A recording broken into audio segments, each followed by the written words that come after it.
Jill Konrath, welcome to Ordinary Visionaries. Hi, Robert. It's good to be here. Yeah. So Jill is an old friend of mine. We talk a lot in the last year. We've brainstormed a lot about her projects and my projects, and so I'm thrilled that she's going to be interviewed today. And the first question that we start with everyone is, how are you an ordinary visionary? Well, I wish my answer was really, well thought out and precise. But let me just say, I see things that need to get done that are things that I'm interested in tackling, and I throw myself in. And so it's not that I have this grandiose picture of the world. I see things that need to get done, and then I do them. And nobody else is doing some of those things, or, not in my sphere. So I that's, know I know exactly what you're saying. This is a theme that's evolving. I've done 10 or 12 interviews so Mhm. far, and that's kind of what I conceived of, We have an idea. We see a vision. Yeah. The interview yesterday, I just got to mention this. A young woman was attending a meditation retreat. Hmm. In the middle of the retreat, after she got really, really quiet, an idea came for her to write this book. And it just sort of poured into her. Yeah. And she almost left the retreat, but she said, no, I'm going to tell myself that when I leave the retreat, it will all come back. And it did. And Mhm. she wrote the book and she published the book.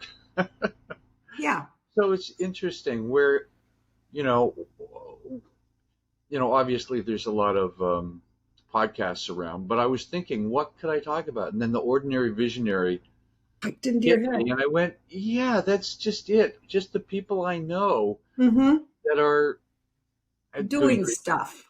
great stuff that Yeah. make a difference, Yeah. that kind of thing. Yeah. So me, about tell us about your journey, not just what you're up to now. We'll Okay. get into that whole thing in some depth, but tell us about your journey. Let me just say, I started out like just about every other woman of my age. When I grew up, you could be a teacher or a social worker or a nurse or a secretary, and I don't take orders well, so that eliminated a couple things. And I don't like blood, and I'm not nice enough to be in social work, so I became a teacher. You're laughing. So you became a teacher. Yeah. You don't have to be nice to be a teacher, right? No, no, no. I mean, social work, you have to be really nice, and I don't have that really nice in me, So I became a teacher, and I hated it from day one, Oh no, miserable, really? and wanted to get out. And my husband at that time didn't want me to leave because he was a teacher, and it would, complicate things. And so I stayed for a few more years, but I was so totally miserable. I finally tried to get another job. And again, dating myself, going out into the job market, people would say, like, I'd be in an interview at some banks, and they'd say, "Oh, yeah, sure, we can, we'd love to talk with you. You'd make a great teller. You've got a great smile." And I'm thinking, wait a minute. They've got these guys that they're bringing in with a college degree that are in their management training program, and they want me to smile at their customers. And I just finally said, screw it. I'm not going to get one of these jobs because they don't appreciate smart women. So I decided to start my own company. Wait. The male patriarchy doesn't appreciate smart women? Well, no, I don't think necessarily that they always do. Give it Let me another. just say my job, over the years has, my life has shown that it's not always appreciated. Yep. Hmm. So then what happened? So I decided to start my own company, and I spent a year in the library researching what I could do, came up with a great idea, roped some friends in. We went to SCORE, the Service Corps of Retired Execs, and the guy said to us, "This is a brilliant idea." And then he said, "Now, which one of you three is going to be doing the sales?" And I looked at him. He was a VP of marketing from General Mills. And I leaned forward and I said, "I thought you said this was a good idea." And he said, "It is, Jill, but somebody has to sell it." And I hated sales. I mean, it was the last thing. I looked at him and I said, "We are going to have to talk about this." And so you can see, if you look at my career path, that I was the one who who drew the short straw. I mean, I was kind of the driving force between let's create this idea. And I got hired by Xerox, which was very coincidental how it happened. But Xerox at that time had the best sales training program in the entire world. And it was one of the top companies. And so I got hired by this company. Your business.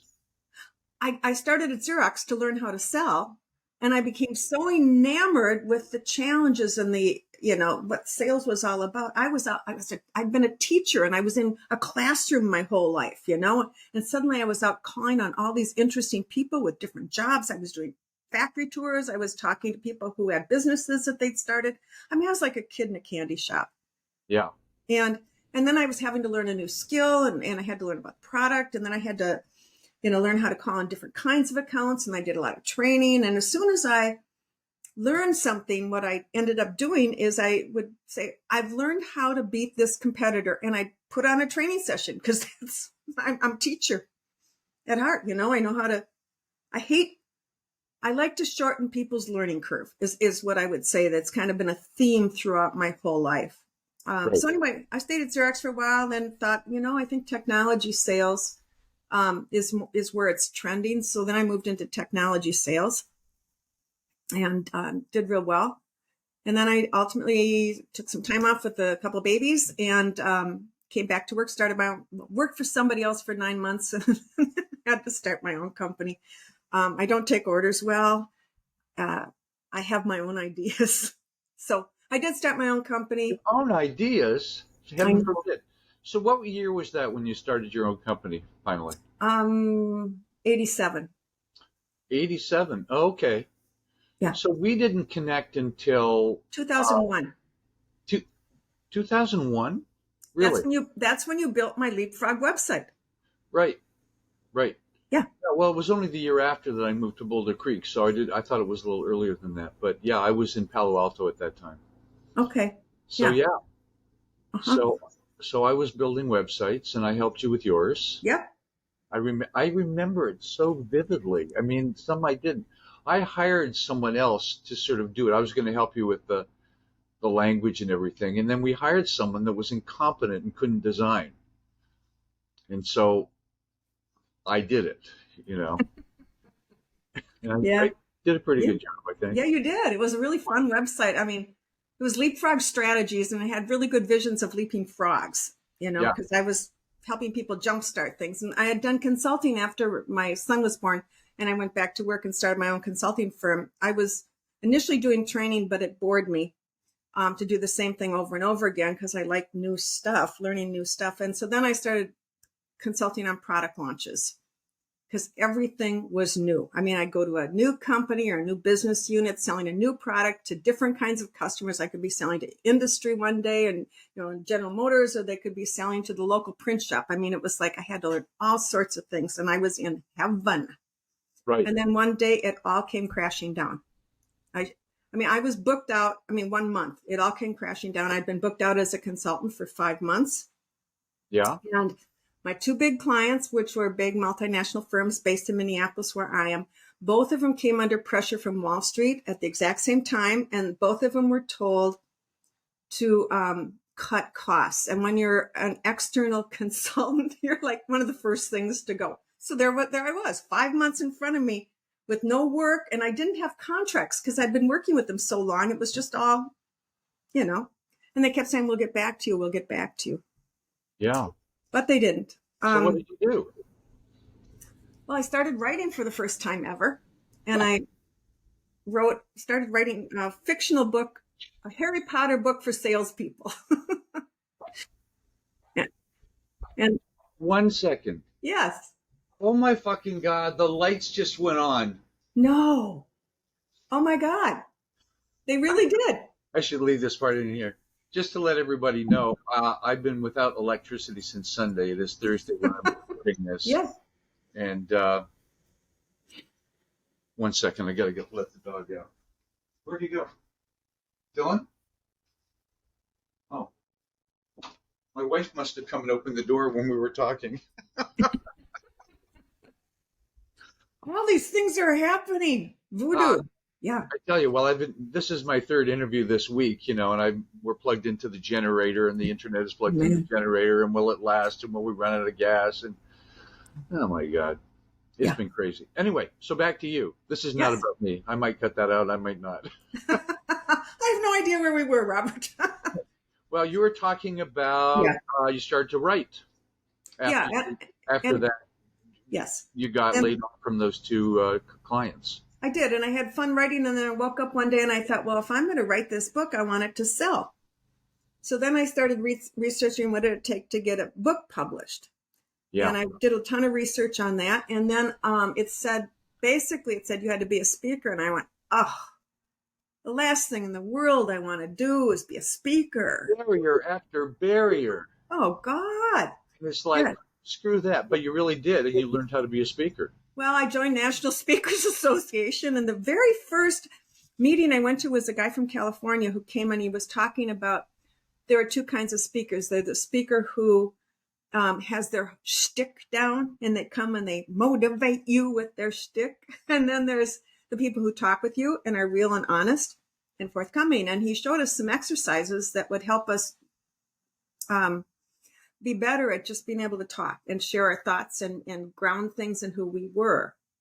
And I had a friend that went with me and we liked what we saw. So we created these speaker circles for ourselves, my friend, and we invited 3 other ladies and we did speaker circles. And it really helped us find our own voice. And then the next thing I know, I did launch my website with you. I'm still trying to get my business back. Let me just say that if you're a sales consultant and you don't have any clients, it doesn't look good. I'll teach you how to sell. However, me, yeah. Yeah. Right. But when I finally realized that it wasn't just me, I finally, when people say, how was business? I'd go, yeah, it's going okay, equivocating like that. And then when I finally said to people, it's really tough. Nobody answers the phone. All calls roll to voicemail. Nobody ever calls me back. And everybody said, oh, that's exactly what's happening to me. And it was a fascinating realization because I was embarrassed, with what it was.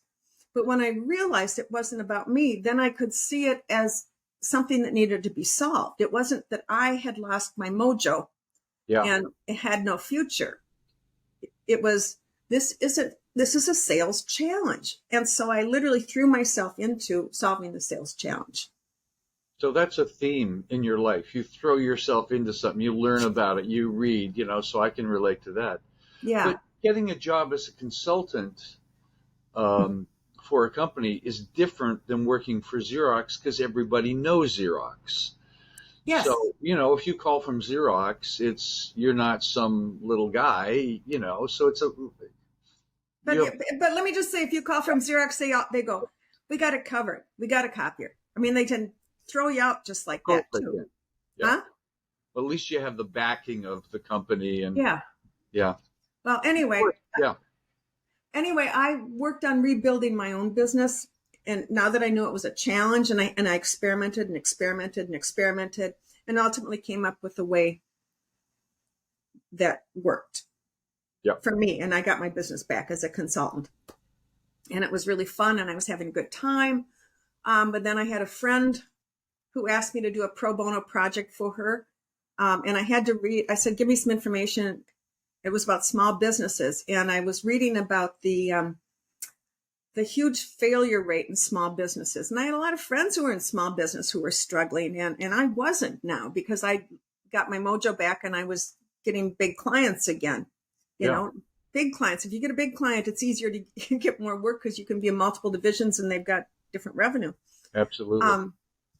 And so I spent months researching. I asked, how can I help these small businesses who can't afford me? That's a tough question. How can I help them? And I spent months studying. And one morning I woke up at 4 a.m. and a voice in my head said, thou shalt start a website called Selling to Big Companies. And your tagline will be helping small companies win big contracts. I mean, it just... Don't you love it? Like when you're really wrangling with a problem? Oh. It was like me last night trying to figure out how to post these podcasts. All of a sudden it came to me and I could sleep. Yeah. But you have to go through the meat grinder sometimes. Well, I mean, the reality is I spent a lot of time researching and going, how can I help them? They can't afford me. How can I help them? And ultimately, I did start that website. I created a lot of little products that people could buy for $10.99 and download, and that led to ultimately a book contract to write Selling to Big Companies. And I'd already written a lot of this stuff that was on this website. But that's how I got my first book contract, was related to that. And that was very successful, right? Oh, yeah. Yeah. Yeah. Yeah. What do you do when nobody answers the phone, all calls roll to voicemail, and nobody gets back to you? And everybody wants to know that. Yeah. And there were no books on the market because I looked for the books and they weren't there. Everybody assumed you were sitting with a potential client. Right. How do you sell when you're in front of them? But When that's you're what? what do you do when you're in front of them? That's often what sales training is. That's what sales training is about. It's not about how to get the meeting. And you know why there isn't many books about that? Maybe there's more now. Because it's so hard and people are terrible at it. It's actually harder now than it was because people are so inundated with emails and people use their cell phones now. So you don't have the corporate number. So you really have to think about it. Yeah. You're doing. So that led to that. But in the meantime, I told you that I got this speaking group, 5 women, and we thought it was so good that we decided to start a nonprofit to help other women.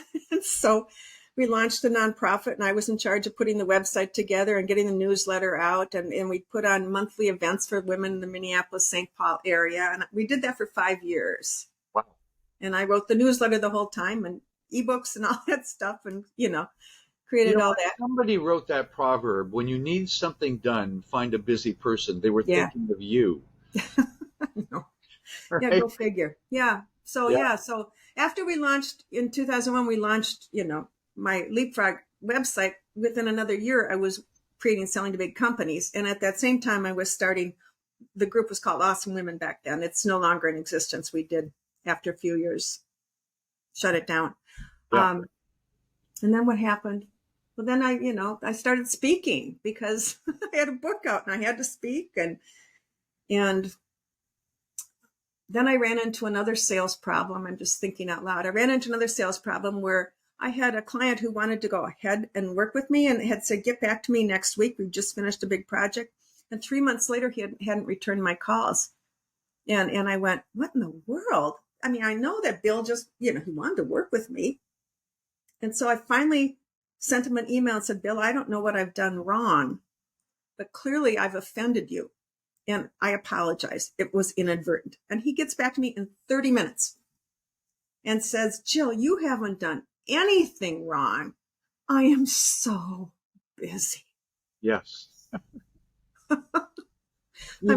We've talked about this in the past. I remember, and you said the number one issue in sales is people are crazy busy. Yeah.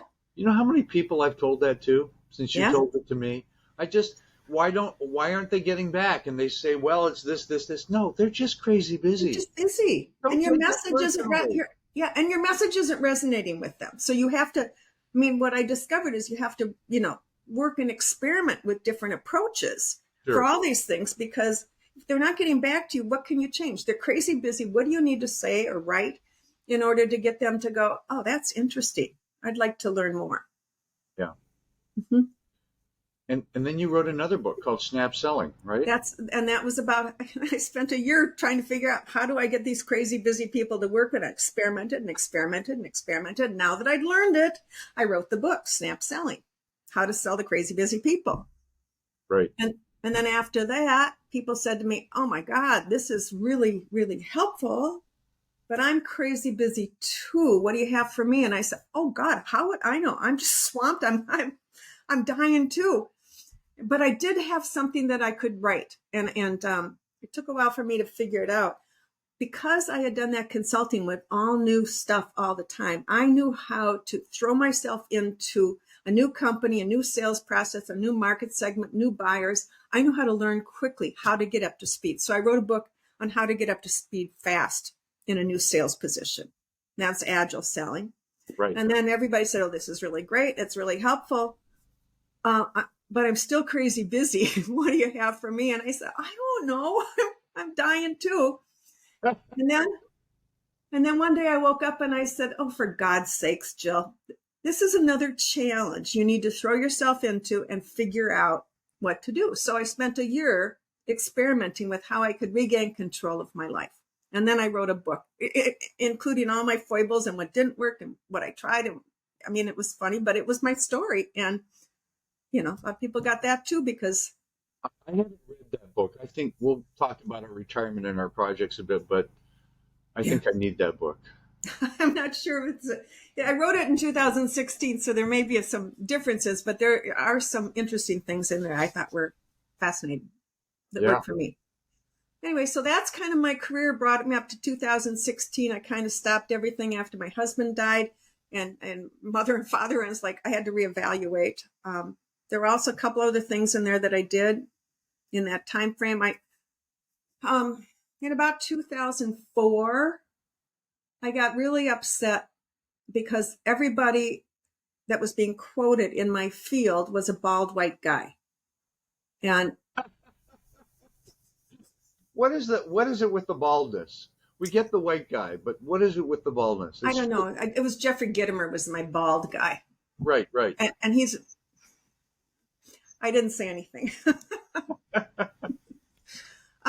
He's that kind of sales guy. What can we say? He's the kind that, he wants to get you, and it's not, and as a woman, let me just say his style was not my style at all.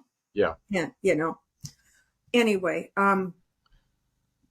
so I kept saying, I got mad. It's like, where are the women? There are other women who had written sales books. Why aren't they out there? Why aren't they out there? And then one day I woke up and went, oh, geez, Jill, you're the one who's most upset with this. You're going to have to do it. So I started becoming visible out there, scared the living daylights out of me. I was just a quiet consultant from St. Paul, wasn't what I was good at. So that happened. And then I'm trying to think what else happened in between. Then after a few years, I thought to myself, we need to have a conference for women in sales featuring women sales experts. So then I put that together and put up a new website and a new newsletter.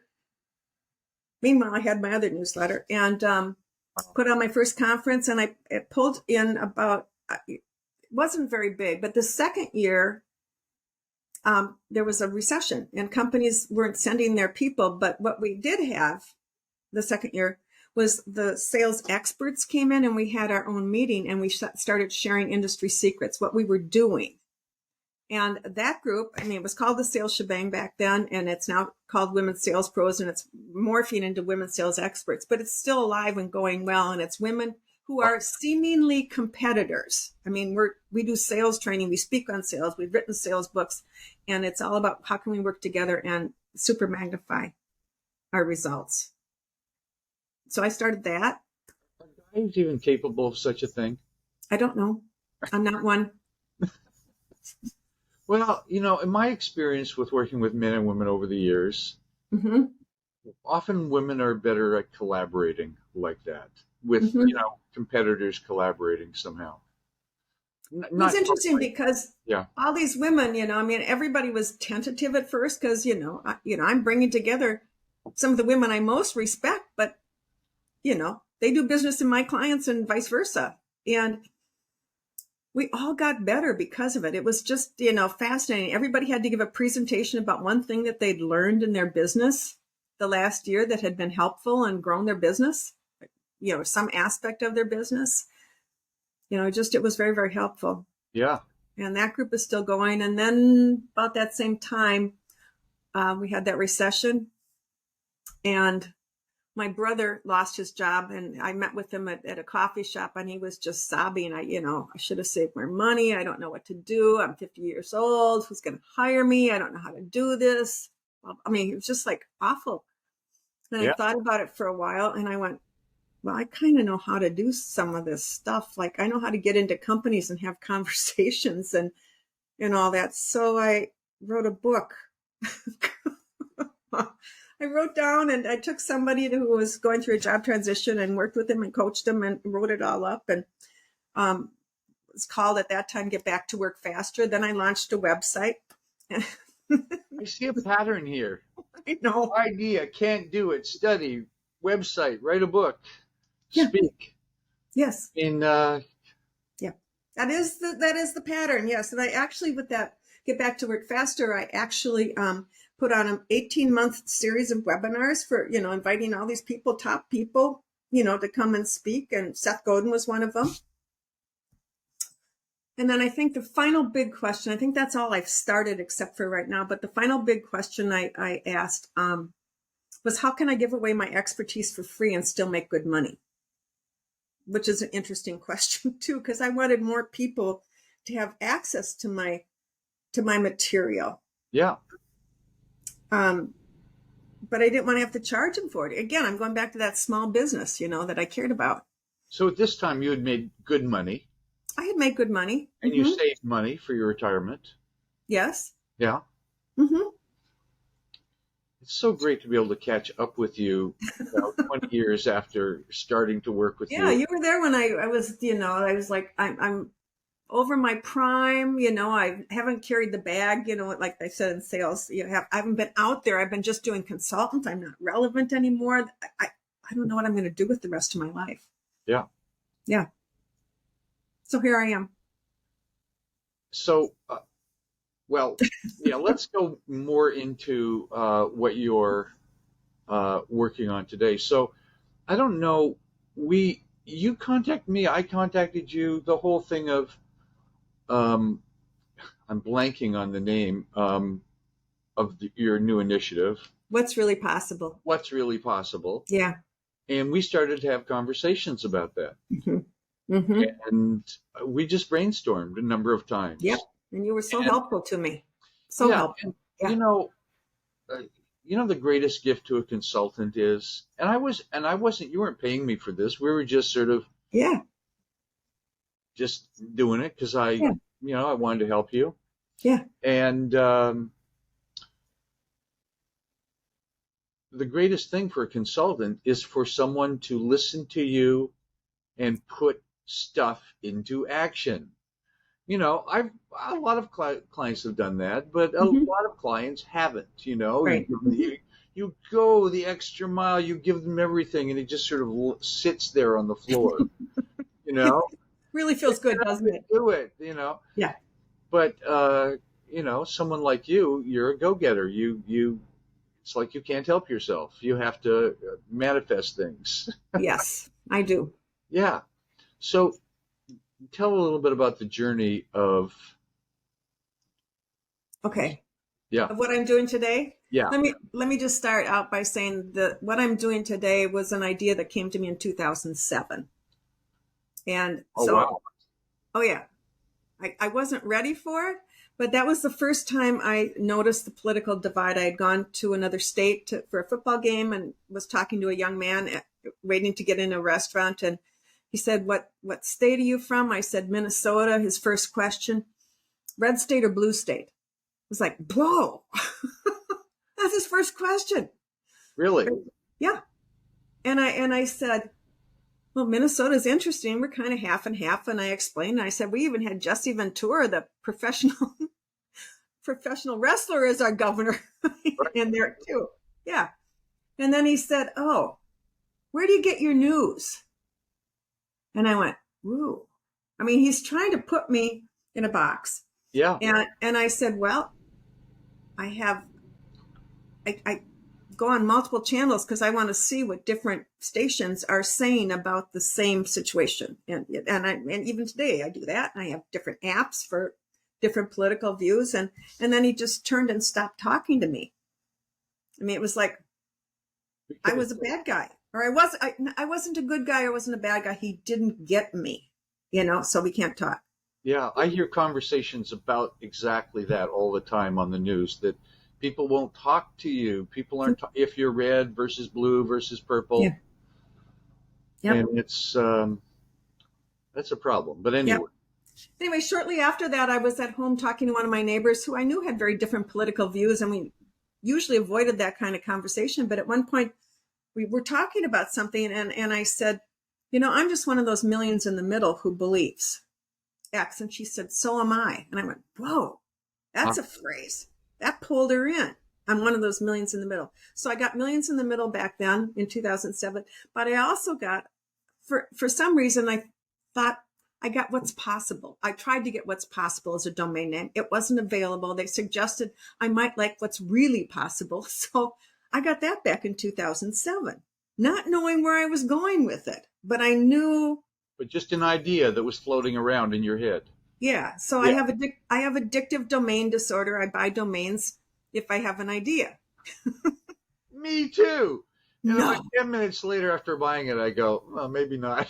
I know. I've bought a lot of domains and let most of them go, but it was really funny because when I finally decided it was time to get going on this Millions in the Middle initiative, I tried to get going, but Millions in the Middle was not the umbrella that I could handle. For me, I mean, I was like, I just couldn't get going. Something was holding me back. It wasn't right. It made me feel like I needed to be a really smart person on the issues. And I'm not that kind of person. Like, I want to get people going, but I don't want to have to be the expert on any of that. There are experts out there and I respect them, Huh? Yeah, sure. Yeah. So when I finally realized that the name was wrong, then I switched it to What's Possible and my brain turned on again. And so that's what I'm launching. And my purpose is really to provide positive change in a polarized environment and to try to get people to work and talk together. It's been a journey because I have a lot of followers from my sales life, and I'm not talking about that.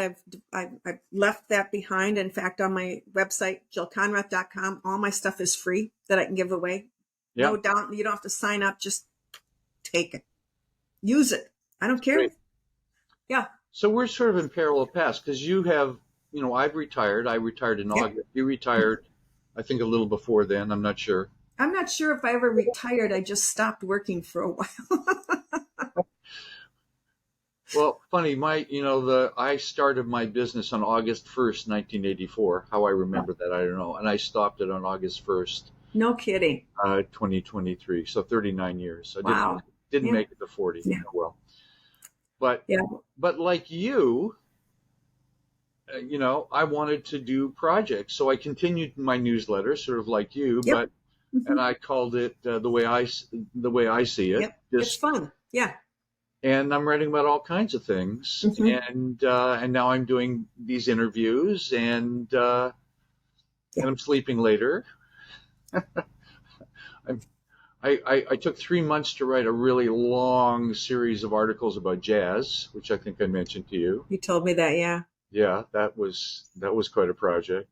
Anyway, so where's the future? We've talked a lot about this, but where's the future for what's really possible? I'm not really sure. And I'm being honest. I mean, I'm stepping into an arena that I've only started. I mean, the website went live, a little over 6 months ago, and I'm trying to find my voice in this new world because it's a different voice. I can talk about sales. I can talk about relationships. I can talk about a lot of stuff, but this is all new to me. And it's like, so I'm studying and I'm working and I'm catching phrases that I like that I think I can write about. Like I just read something the other day and I wrote down, because it was an article I read, it was about the morbidly rich. And I thought, morbidly rich? No, it's not morbidly obese. They're morbidly rich. And I'm like, you hear that a lot these days. Huh? Some people have more money than 5 million other people combined. I know. Or more. I know. Or control of that money. And they want bigger tax breaks, so. Yes. Well, why not? Because they deserve it. Well, they've worked so hard. But I think that, other people have worked hard too. Yeah. So, yeah. But, so this can be sort of a continuation of conversations we've had about this, because I have an idea or two. Yeah. So, I was talking to you about this before we started recording today. And we had our power out because we had some big wind here. And I was standing in my front yard, and all of a sudden, crack, crack, crack, crack, crack. And I looked up, and these branches started to come at me. And I moved over, missed them by a couple feet, and 400 or 500 pounds of branches fell in my yard. and then my car is parked in the driveway, so I can't get out. I just moved my car like 5 minutes before to avoid any branches falling, so that Oh was my lucky. God. So my car Yeah. didn't get crushed. So I walked into town and talked to a friend there, and there was this young kid that I've known around. Says, "Can you help me?" And he says, "Sure, I can help you." And then I went to the fire department as well and said, is there anyone here I could hire? And they say, well, call 911 and say, this is your situation, not an emergency situation, but we'll send people to do it. So I, Nice. so I got home, called 911, and less than half an hour later, this guy came with a 4-foot chainsaw, just this burly guy, and we had a little chainsaw this big. We were cutting up branches Mhm. with this guy, and he cut up all these big branches. And then down the road, 15 minutes later, 5 firefighters and firefighting units ran like an army unit down my road, and started to clear them up and put them away. And they were almost done. They got another call, and they all ran off. It was like, Oh my wow. God. Wow. So, the story is kind of funny, but it's the spirit of volunteerism, helping, making a difference. Mhm. I'd like you to maybe focus on some of that stuff because, Yeah.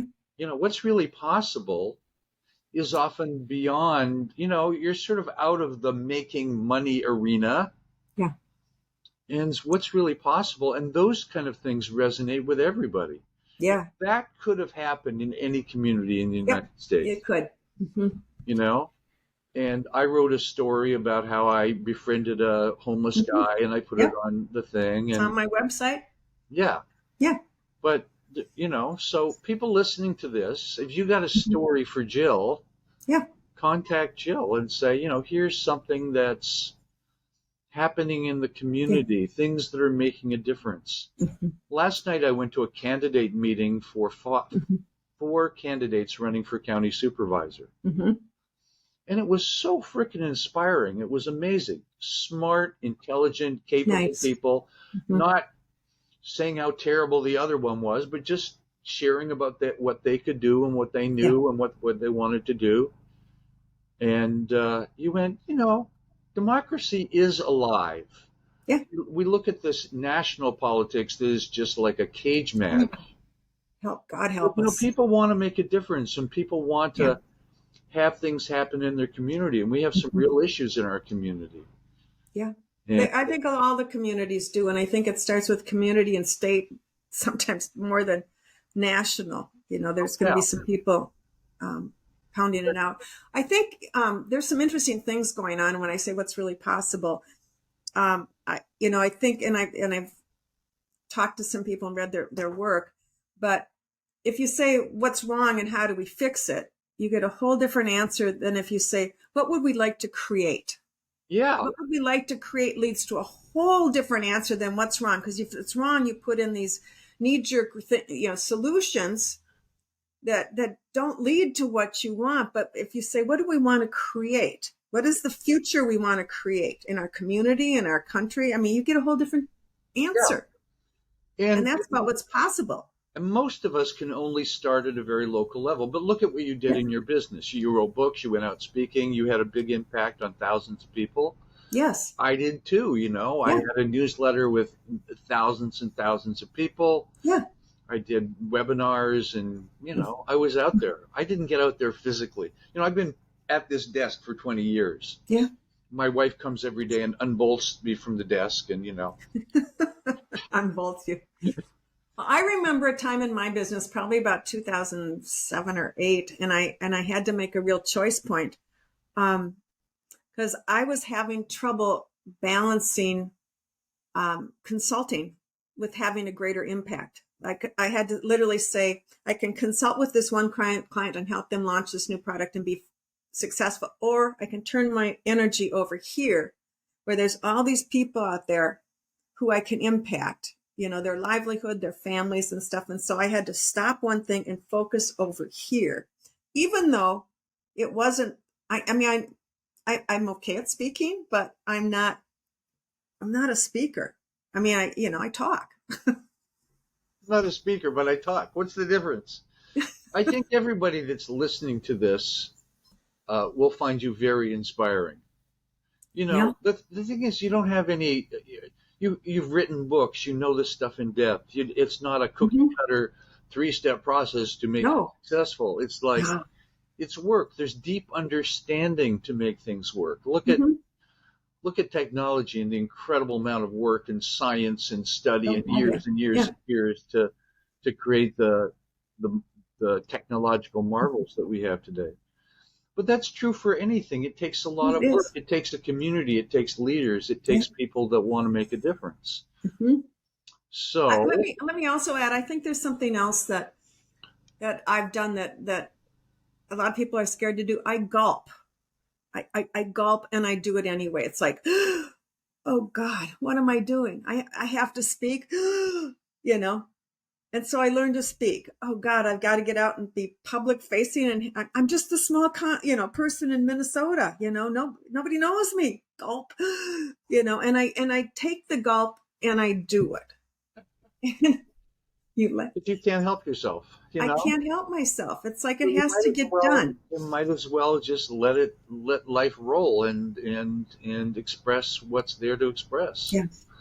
Study what you need to study. Yeah. But I'm really enthusiastic about your whole initiative. What's really possible? Mm-hmm.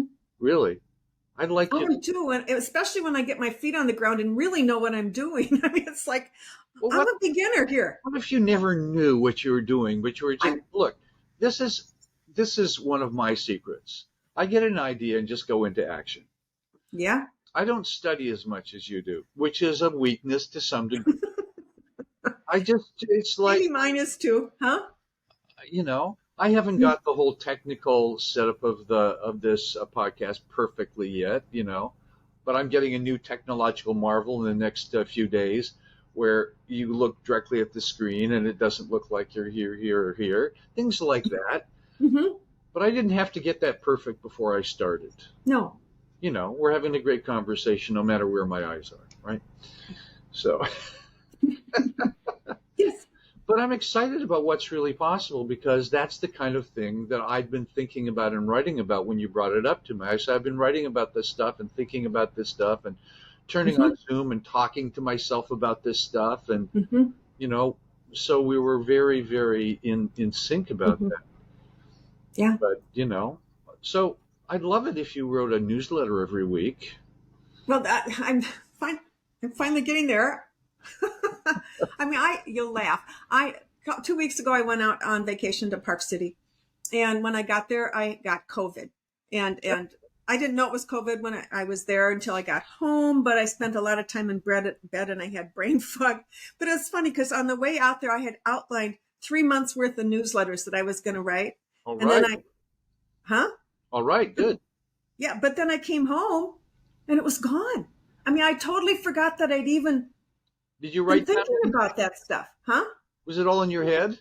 Some of them were written down, like, morbidly Sure. rich and things like that. I have some of that written down, but it was like, I mean, I was going to get boom, boom, boom, boom, boom and get the, the show on the road because I've been struggling with voice. For me, that's been my biggest struggle is voice. How do I do this? And then the technology stuff on the other end that I have to get help with. That takes time. So, Well, after this interview, we should meet again in the next week or 2 or 3 and brainstorm about that because that's tricky, Yeah. I've written about a lot of things. A couple of weeks ago, I wrote about how to generate plans with ChatGPT. I know. But maybe I'm done with that with ChatGPT. I want to talk more about, making a difference in your life, having a life that's full, alive, and workable, no matter where you are, whether you're working, whether you're retired, whatever, things like that. Mm-hmm. But the things, you have a story that's on your website, and you told me about it, and you wrote this story about this guy. No, and this came out of me saying I started to talk to homeless people. So you went and talked to a homeless person. So I went and talked to a homeless person. Yes. On a bridge. Yeah. And you had this great conversation. Oh, right. Yes. Yeah, and it really stuck in my mind. And then you wrote a story about that. So, yeah. The thing that I was really promoting a lot in the last year of my business, more than anything else, is talk to more people. And It's a I good. have been as guilty as anyone else as not Hmm. talking to more people. I mean, I talk to my clients Hmm. for years and years and years, but I didn't do a lot of, because I had a newsletter list and I Right. promoted that way, people came to me. So, Hmm. I really stopped networking. I stopped doing speaking. I just was very much a one person thing. But then, I started to just get it. Everybody needs to talk to people. You just have to get together. Hmm. And when you do that, the Hmm. thing that I shared, all of a sudden that created a new possibility. For me, Yeah, bingo. Yeah. exactly. So, Hmm. I talk to homeless people every day, Cool. which is, and it, it makes me see how lucky I am and also how much they are just like us, but they Yeah. just had different circumstances. Yep. It's not that they're lazy. It's not that they're all drug addicts. It's not that No. whatever, you know, I mean, I say there, but for the grace of God go I. I mean, no kidding. yeah, could be me. Or your brother, here he Yeah. is at 50 and lost his job, right? Yeah. Right. Had to start all over. So he And it's networked with a very smart person, his sister. who wrote a book? Who did No, this? we're Oh so God. isolated. We're so afraid to talk to people. We're so Yeah. afraid of whatever. So, one great thing for me, one of the greatest things in my life is getting these two little dogs, and I walk them every day. Oh, you talk to people then. I walk them through our great metropolis of Boulder Creek, which is 1 block long. The whole Oh, downtown is just one wow. block long. That's it. So I walk them there every day, and I talk to Hmm. people all the time. And Hmm. dogs are a great social Yeah. lubricant. Oh, what a cute dog! And then we talk, and Hmm. what's your name and stuff like that. Get out there and write. Yes. Hmm? Get out there and write. And right. You want me to Yeah. get out? So don't worry about a perfect newsletter. Just write the No. next newsletter.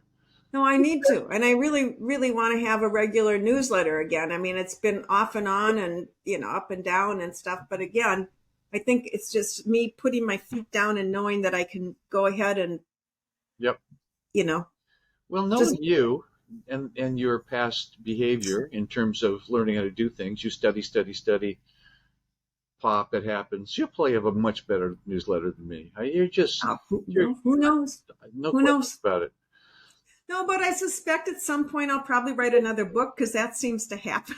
And then I Things suspect can happen. it seems, and then, yeah, I don't intend to, and then I have to. Yeah, well, And I'm actually speaking. I'm going to a conference and actually speaking about some of this stuff. It's like, oh, that's really weird. These aren't, I yeah, don't know, but I kind of have spoken about this stuff over the years, just not under this umbrella. So, yeah. Well, guess what, Jill? hmm, This interview is going to be the first one I'm going to post. no. Yeah, Oh, cool. and I'm going to Fun. work on it today and post it for well, not tomorrow, next Friday. Give myself a little break, get the power back on, and all that kind of stuff here. Yeah. Hmm. So that's when I'm launching I've interviewed a lot of people. I'm going to launch it, but Yeah. given my relationship with you, and I know How you've got far back we go. far back we go, and uh, I think it would be a good way to kick it off. Yeah. So Great. I'd that's be honored. yeah. Yeah. So Jill, it's wonderful to talk to you today, You too. and I Really. can't wait to see what our next chapter is. And I really, When you say our, I mean yours and mine, where we're going with what we're doing. yeah, exactly. And I wish you lived next door to me so we could see each other. Yeah, I know. And Yeah, not have coffee over the phone or over Zoom all the time or whatever. yeah, No, it'd be fun. yeah. I love Zoom. I love talking to people on Zoom. Hmm. It's better than not talking to them. Yeah.